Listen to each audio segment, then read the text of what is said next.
जय हिंद, जय महाराष्ट्र, जय सनातन। आज का ये वीडियो तमाम अखिल भारतीय स्वर्णकार समाज के सभी बंधु और भगिनी को समर्पित है।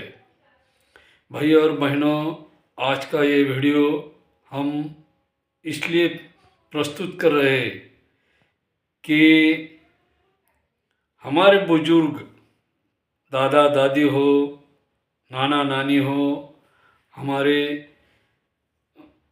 ताऊ दादा हो, ताऊ नाना हो, यानी जो भी बुजुर्ग है हमारे पुराने, इन्होंने 1958 के दशक में जो सहा है, जो तकलीफ सही है, जो कष्ट सहे, उसके बारे में आज जानकारी दे रहा हूँ।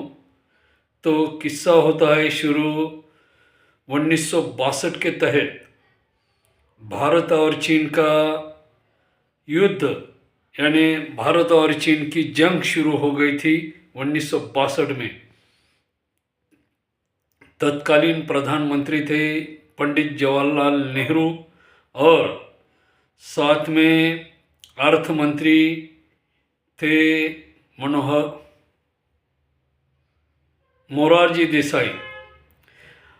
तो इसी दौरान जंग चालू होने के माहौल में क्या हो गया कि विदेशी चलन जो है उसकी बढ़ोतरी करनी चाहिए। ये ध्यान में रखते हुए विदेशी चलन को कैसे बढ़ावा दिया जाए, इसके लिए अर्थ मंत्री मोरारजी देसाई इन्होंने क्या किया, उस समय 1962 के तहत जंग के दौरान एक कानून पास किया। कानून पास करने के चक्कर में यानी उन्होंने ये बात पंडित जवाहरलाल नेहरू से, पंत प्रधान थे, उनसे बात की कि भाई ये कानून अपने को लगाना ज़रूरी है। वो कानून था सुवर्ण नियंत्रण कानून। यानी इस कानून के तहत हर एक इंसान, हर एक व्यापारी, हर एक शराब दुकानदार, आम नागरिक इसके दायरे में आ जाएगा। और उसके कुछ उन्होंने फैक्ट्स बताए कि ये किस तरह काम करेगा। तो पंडित जवाहरलाल नेहरू ने इस कानून को कुछ दिनों के लिए स्थगित कर दिया। नहीं बोले ये अभी ज़रूरी नहीं है, बोले अभी युद्ध का माहौल है, जंग चालू हुई है, बोले अपन ऐसे हालात में ये कानून नहीं ला सकते। तो कुछ दिन बात आगे पीछे हो गई, चलाना नहीं चलाना, लगाना नहीं लगाना, और आखिरी का श्रीमती इंदिरा गांधी जी 1968 में पंत प्रधान बने और इसी दौरान अर्थ मंत्री के रूप में फिर से एक बार मोरारजी देसाई उभर के आ गए और उन्हें उप पंत प्रधान पद दिया गया। इसी सिलसिले में इसी पद का फायदा उठाकर मोरारजी देसाई ने श्रीमती इंदिरा गांधी जी को ये बताया कि ये कानून लगाना बहुत ज़रूरी है। और इस बात को पार्लियामेंट में जब ये बात छेड़ी गई, तब डीएमके, दक्षिण भारत के डीएमके के कुछ खासदारों ने इस बात को नकार दिया कि ये बात गलत है, आम जनता को तुम परेशान मत करो ये कानून लाकर। अगर सुवर्ण नियंत्रण कानून आता है तो आम जनता परेशान हो जाएगी और बनी बिगड़ी बात बिगड़ जाएगी। पर मोरारजी देसाई इस बात को माने नहीं। उन्होंने 1 सितंबर 1968 को ये कानून पास किया और पूरे देश में ये कानून लगा दिया। इस कानून के दायरे में किस तरह की बातें थी ये मैं आपको बताता हूँ। आम जनता जो भी सोना रखेगी उसका नियंत्रण सरकार करेगी। जो भी सराफ है उसे कम से कम सोना बेचने का, यानी वो बिस्किट नहीं बेच सकता था, ना लगड़ी बेच सकता था। वो क्या कर सकता था, गहने बनाकर बेच सकता था। लगड़ी बेचना गैर कानूनी हो गया था, बिस्किट बेचना गैर कानूनी हो गया था, और शराब को भी पाबंदी लग गई थी। जो भी सराफा दुकानदार है उनको लाइसेंस कंपलसरी हो गया था। वो चाहे जिला डिस्ट्रिक्ट में हो, तालुका स्टेट में हो, या किसी देहाती गांव में हो, जो भी दुकानदार है उसको लाइसेंस निकालना कंपलसरी हो गया था। और इसी दौरान सरकारी बाबू जो थे उनके ज़रिए लाइसेंस मिलता था। तहसील कार्यालय हो या जिला अधिकारी कार्यालय हो, यहाँ से वो लाइसेंस मिल जाता था। ऐसे हालात में क्या हो जाता था पता है कि महीनों ऑफिस के चक्कर काटने के बाद लाइसेंस मिल जाता था। कोई खेड़े का दुकानदार हो, देहाती हो, बेचारा अपना सवेरे से, उस ज़माने में वाहन नहीं थे, बस गाड़ी बड़ी मुश्किल से गांव में आती थी, और ऐसे हालात में गांव से तालुका आना, तालुका या तहसील कार्यालय से वो लाइसेंस निकालना, सरकारी बाबू कहता था कि ये कागज़ लाओ, वो कागज़ लाओ, सरपंच की सही लाओ, ग्राम सेवक की सही लाओ, फलाना लाओ, बिस्ताना लाओ, ऐसा करके उन्हें टाल दिया जाता था। और सब माया चलती थी पैसों की। जब तक तुम पैसे देंगे नहीं बाबू को, जब तक ये लाइसेंस मिलता नहीं। ऐसी हालात में बेचारा लाइसेंस निकालेगा कि आम जनता के गहने बना कर देगा। और ऐसी हालत में एक कारागिर को अपने पास सिर्फ 100 ग्राम सोना रखना कंपलसरी होगा, यानी वो 100 ग्राम के ऊपर किसी भी ग्राहक की ऑर्डर नहीं ले सकता था। अब एक घर में अगर शादी है और समझो 5 महिला है वहाँ, उस 5 महिला को, एक महिला को समझो 500 ग्राम सोना रखना कंपलसरी हो गया।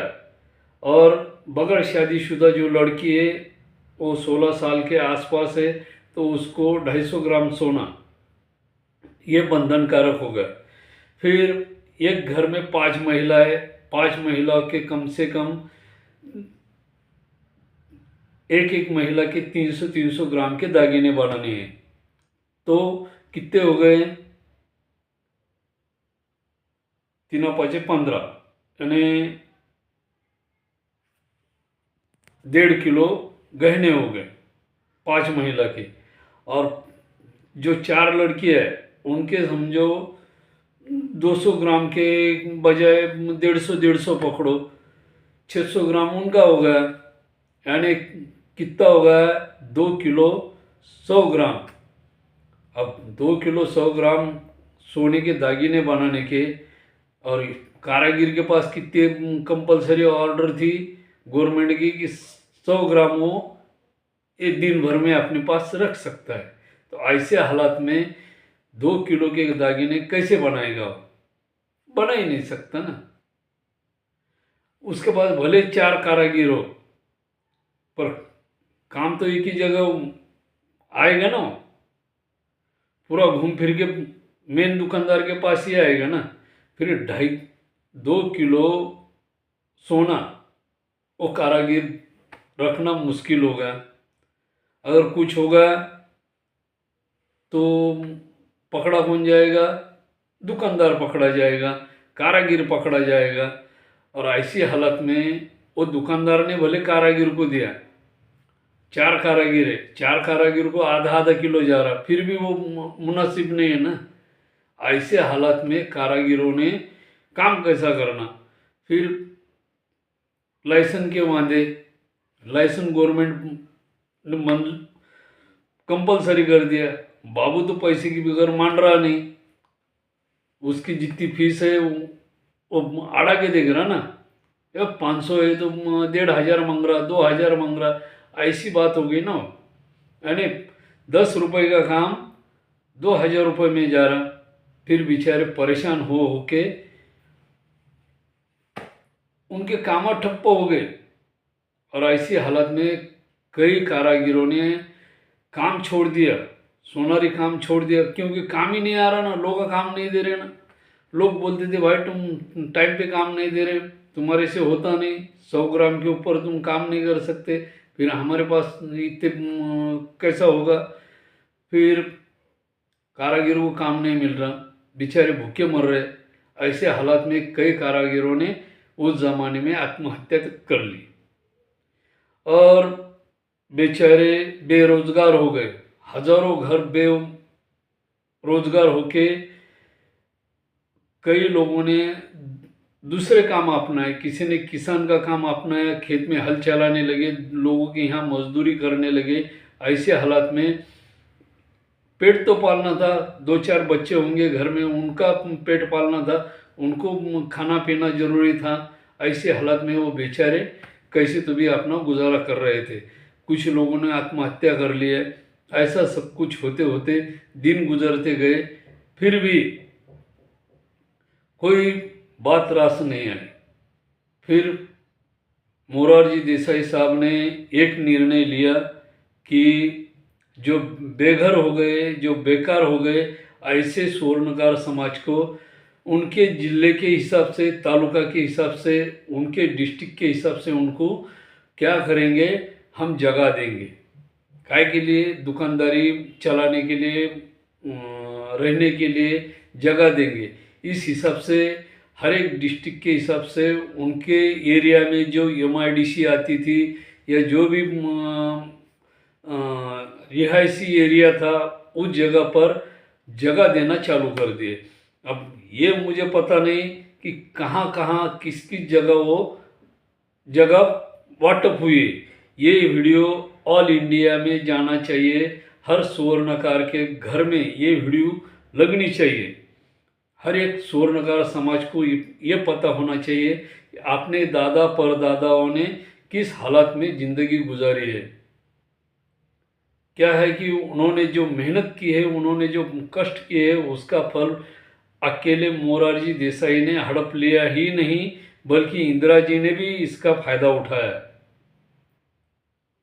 सुवर्ण नियंत्रण यानी उन्होंने सोना, बाहर से आने वाले सोने को, चोरी से आने वाले सोने को पाबंदी लगाने के बजाय आम जनता को पाबंदी लगा दी, जिसके तहत स्वर्णकार समाज बिखर गया, उसके परिवार के टुकड़े टुकड़े हो गए और हर एक समाज अपने अपने परिवार के हिसाब से गुजारा करने के लिए एक घर के 10 टुकड़े हो गए।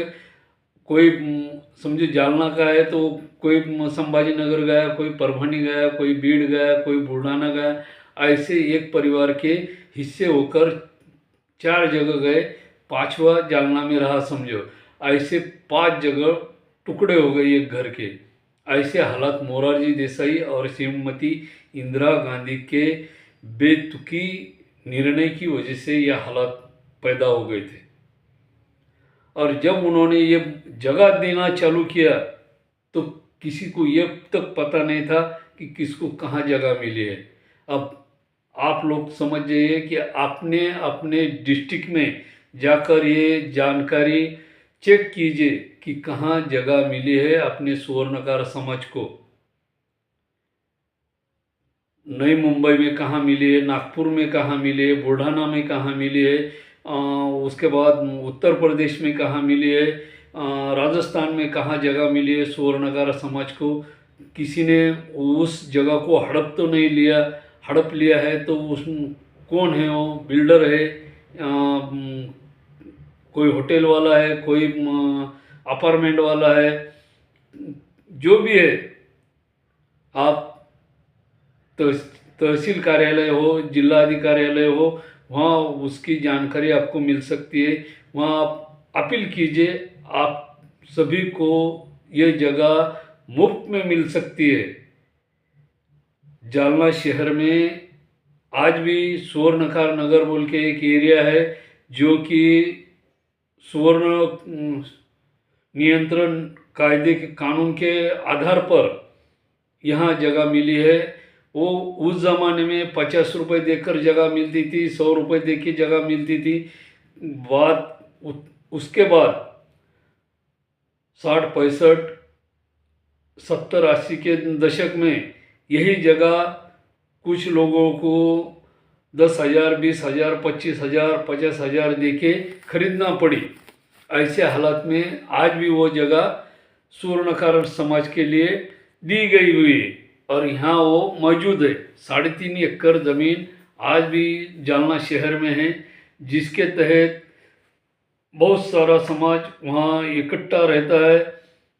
वैसे भी उस स्वर्णकार नगर के बाजू में कुछ कॉलोनियाँ बनी हुई हैं, जिन्होंने 3.5 एकड़ के बजाय कुछ जगह स्वर्णकार समाज की अपने कब्जे में लेकर वहाँ उन्होंने बड़ी बड़ी बिल्डिंगा बनाई है, जो कि वो कॉलोनियाँ रजिस्ट्री बता रही है और स्वर्णकार समाज को मिली हुई जगह कुछ हिस्से में उन्होंने कब्जा कर लिया हुआ है।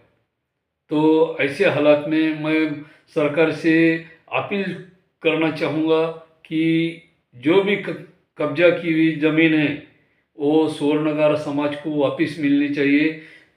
जैसे कि पीपल्स बैंक कॉलोनी हो, अग्रसेन नगर हो, इन्होंने इस जगह पर जो भी 1 फीट हो, 2 फीट हो, 10 फीट हो, 25 फीट हो, जितनी भी जगह पर कब्जा किया हुआ है वो उनको स्वर्णकार समाज को मिलनी ही चाहिए।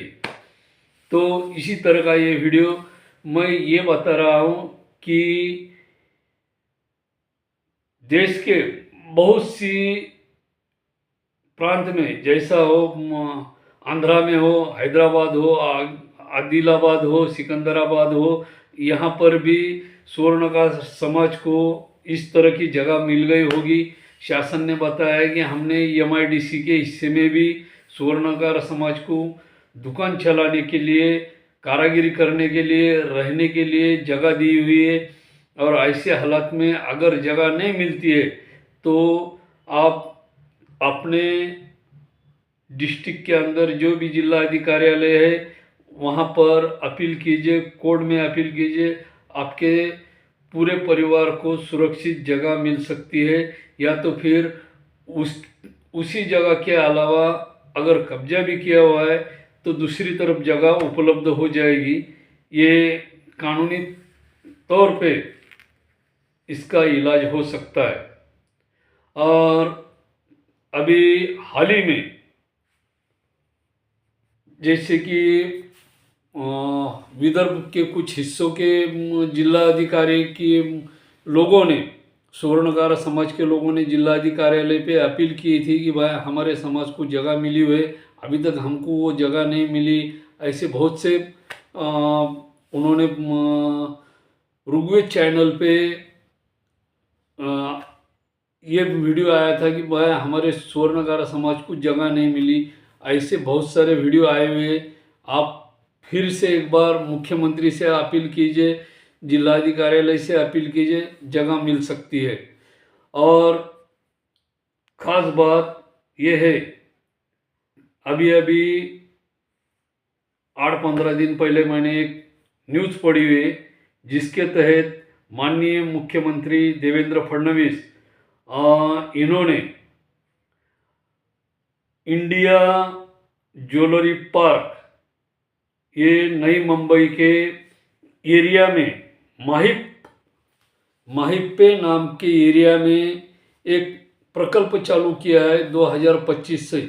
ये प्रकल्प के अंदर पूरे स्वर्णकार कारागिर यहाँ गहने बना सकते, जो कि इनको इस प्रकल्प के अंदर गवर्नमेंट जॉब मिल सकती है। यानी आप सरकारी कर्मचारी बन सकते यदि आपके पास जीवन कौशल्य विकास अंतर्गत स्वर्णकार गोल्ड स्मिथ का प्रमाण पत्र है तो।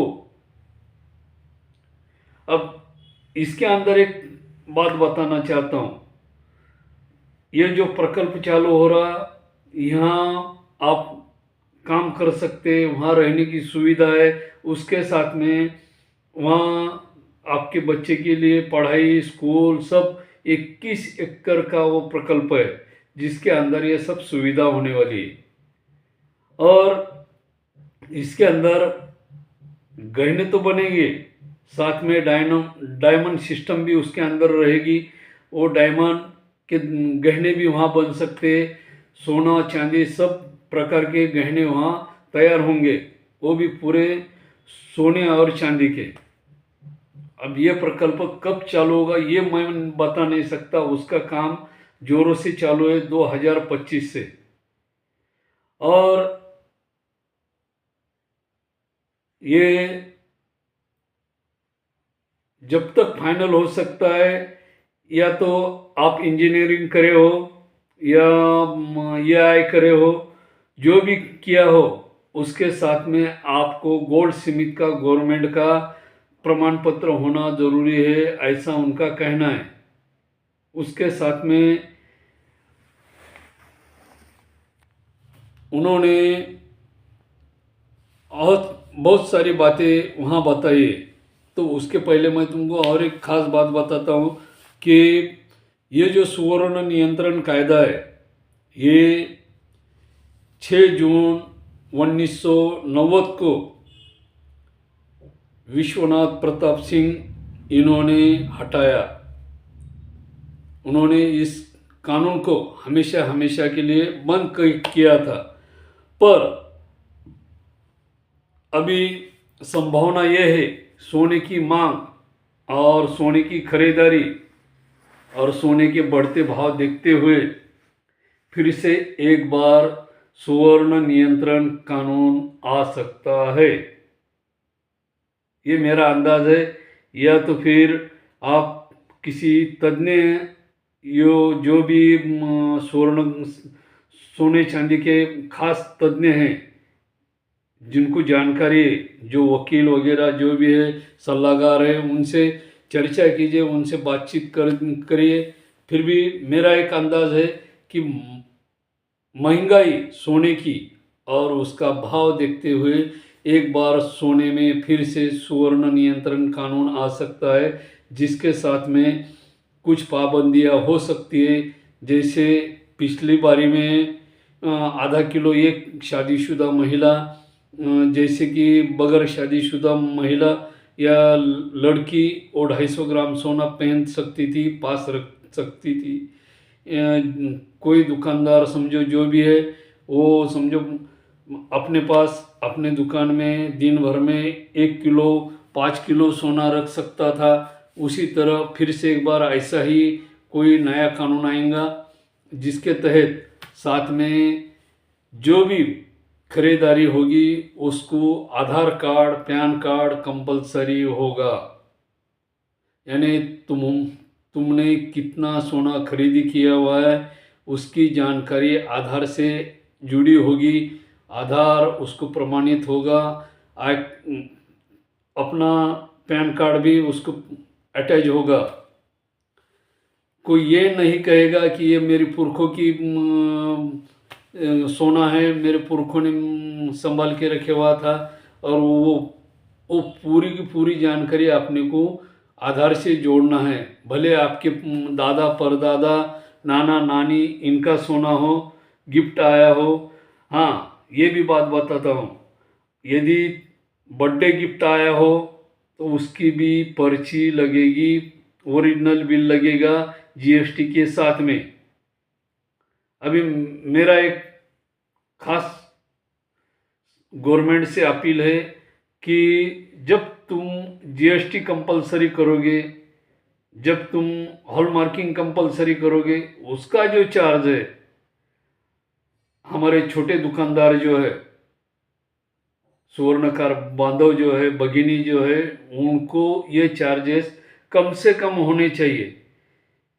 एक हॉलमार्किंग अगर पास कराना है या GST पास कराना है तो कम से कम 5 से 10 हज़ार रुपये खर्चा आता है साल भर का। तो उसमें आप कुछ कम कटौती करिए और कम से कम 2.5 से 3 हज़ार रुपये सालाना खर्चा होना चाहिए। जो खेड़े गांव में वो आदमी हॉलमार्किंग और GST उसकी दुकानदारी तो चलनी चाहिए ना, उसकी GST और हॉलमार्किंग के हिसाब से।